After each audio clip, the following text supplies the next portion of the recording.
Zangu Honda za watoto hizi hapa. Hii hapa ndio ile ndio kutangazieni ya 200,000 hii tajiri yangu. Hii ana chaji halafu anatumia. Halafu kuna kubwa yake hii hapa kama unavyoona. Hii ni shilingi 200,085. 200,085. Ukihitaji ni kufungie kabisa unaweza kuniambia Mr. Hafiz nifungie. Ukihitaji wewe mwenyewe kwenda kufunga inakuja complete, unaenda kufunga wewe mwenyewe.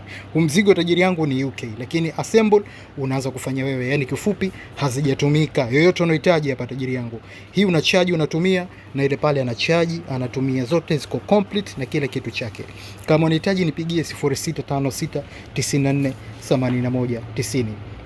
200,000 bei, 285 bei kubwa. Kwa hiyo kama unahitaji wahi dukani faster. Hizo hapo zote perfect kabisa. Hii ni ile maringi mawili, maringi mawili kama unavyoona, moja ndio ile hapa. Sijalifunga tu, moja la hapa na moja la pale. Kwa hiyo hii ni kwa mtoto mkubwa kidogo. Hii hapa ni kwa mtoto wa size ya kati, yani kwa fupi. Hii hapa. Kwa hiyo unaweza kuniambia unahitaji ipi hapo, fika dukani kwangu haraka sana, njoo kague ujiridhishe, tumalize biashara.